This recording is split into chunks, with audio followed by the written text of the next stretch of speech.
Mesdames, Messieurs, bonjour et bienvenue à cette revue de presse hebdomadaire en ligne. Au terme d'un long périple qui aura duré 3 jours et 5 heures, l'affaire Société gabonaise de raffinage Sogara, pour laquelle sont poursuivis Brice Lacruche Alianga, Noël Mbumba, Billy Bendo Edo, Jérémy Ayon Nkondjie Obam, Christian Patricia Tanaza Mbadinga, Gérard Fanou et Serge-François Bruno Gassita, a connu son épilogue au petit matin du dimanche 2 juin 2024, indique Gabon Media Time. Avant de poursuivre, il en ressort que les 7 mises en cause ont été jugées non coupables de détournement de fonds publics.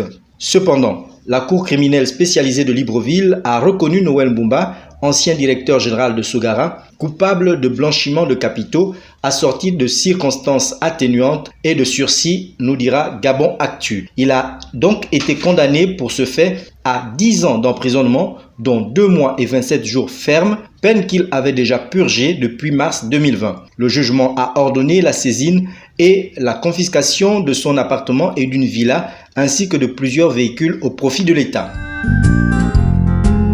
Quand la justice au Gabon étonne plus d'un, nous restons dans le cadre du procès de Sogara. Fanou, le donneur d'ordre à Mbumba, pour accuser Lacruche Alianga, curieusement acquitté, titre Gabon Actu, qui précise que Gérard Fanou a été identifié formellement, selon les déclarations à la barre des accusés Billy Bendo et Noël Mbumba, comme celui qui donnait des ordres pour accuser l'ancien tout-puissant directeur de cabinet d'Ali Bongo. Contre toute attente, car selon nos confrères, certains spécialistes du droit estiment que l'accusé Fanou aurait pu être sanctionné de délit d'instigation à l'abus de confiance retenu contre Mbumba et aussi du recel du produit de l'abus de confiance ou de détournement de 7 milliards commis au préjudice de la Sogara. Comprenez, l'homme serait le comptable depuis plus de 20 ans de la famille Bongo, c'est-à-dire Ali, Sylvia et Noureddine.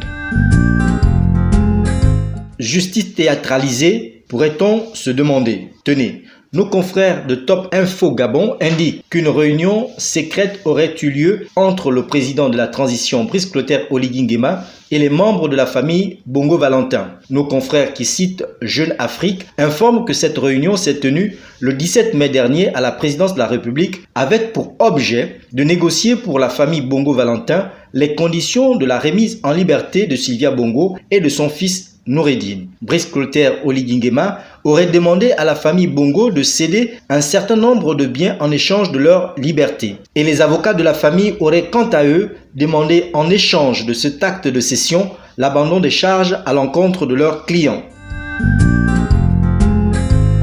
Toujours dans ce dossier qui fait les choux gras sur les réseaux sociaux, le ministre de la Justice s'est auto-saisi pour démentir l'information selon laquelle le président Oligui Nguema aurait rencontré en personne l'ex-première dame Sylvia Bongo Ondimba et son fils Bongo Valentin. Gabon Actu révèle que le communiqué daté du 7 juin 2024 et ventilé sur les réseaux sociaux rappelle que ces 2 individus qui ont été au sommet du pays sont détenus à la prison centrale de Libreville et que toutes les communications avec les détenus ont lieu exclusivement dans les locaux de la détention. Selon le ministre Pierre-Marie Ngodjou, ces informations publiées par la presse étrangère tendent à jeter le discrédit sur l'appareil judiciaire et la transition. Ceci expliquant cela, l'Union nous apprend cette fin de semaine que le président de la transition, le général Brice Clotaire Oligui Nguema, a reçu au palais de la présidence de la République une délégation des présidents de différentes cours du Gabon. C'était l'occasion pour les responsables de la Cour des comptes, le Conseil d'État et la Cour de cassation d'édifier le premier magistrat gabonais sur les aspects pratiques et techniques inhérents au fonctionnement de l'institution judiciaire en République gabonaise. Le président Oligui Nguema leur a traduit son vœu que tous contribuent à la construction d'une justice équilibrée et œuvrent de manière énergique à faire respecter les règles de droit en vigueur sur le territoire national. Le dernier premier ministre du pouvoir déchu, Alain-Claude Bilibinze, a demandé la même promptitude à Pierre-Marie Ngodjou et Paulette Missambo au sujet des présumées tueries post-électorales. Invité chez nos confrères de la radio Urban FM, dit Gabon Actu, Alain-Claude Bilibinze estime que l'actuel président du Sénat et le ministre de la Justice disposent tous les deux suffisamment de leviers pour ouvrir des enquêtes susceptibles de faire la lumière sur des supposés crimes de sang perpétrés par le pouvoir déchu au sortir de la présidentielle d'août 2016. Modification du code électoral. Herman Imongo refoulé par les députés, titre Gabon Media Time.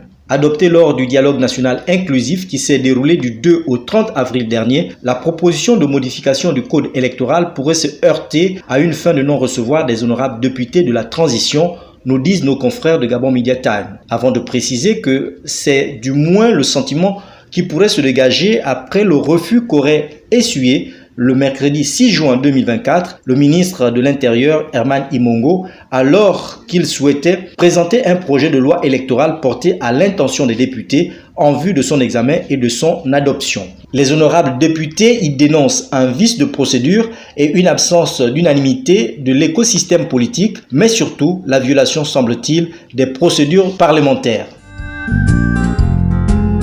La fausse information ou la désinformation n'existe pas que dans le monde de la presse. Nous parlons cette fois de la dette publique du Gabon. L'Union nous informe qu'un haut cadre du FMI s'étonnait déjà des chiffres brandis par le directeur général de la dette lors du passage de ce dernier à l'émission Les Grands Dossiers sur la chaîne publique Gabon Première. À l'en croire, ces données sur les créances en souffrance de l'État ne refléteraient pas la réalité. Ces données, bien évidemment, seraient largement minorées. Plutôt que de rassurer sans cesse en affirmant tenir parfaitement la barque grâce à leurs compétences respectives, ne serait-il pas judicieux de délivrer un langage de vérité sur les finances du pays, se sont interrogés nos confrères, ajoutant un reproche que l'on a beaucoup fait aux anciens ministres de l'économie et du budget qui, de peur d'affoler le chef de l'exécutif et de se voir traités d'incompétents ou être éjectés de leur poste, présentaient des situations économiques toujours positives en interprétant en leur faveur les rapports plutôt critiques mais truffés de langue de bois des bailleurs de fonds.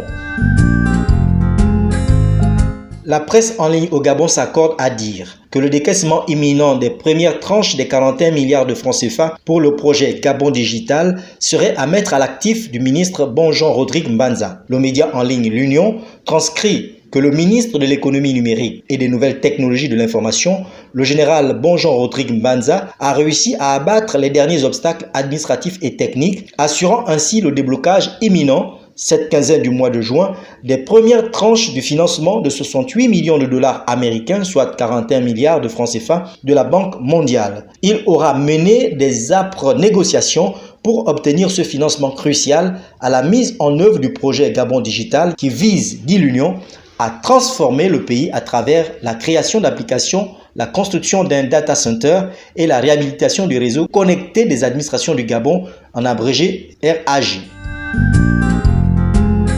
Mesdames, Messieurs, c'est la fin de cette revue de presse en ligne hebdomadaire. Merci de nous avoir suivis et à très bientôt.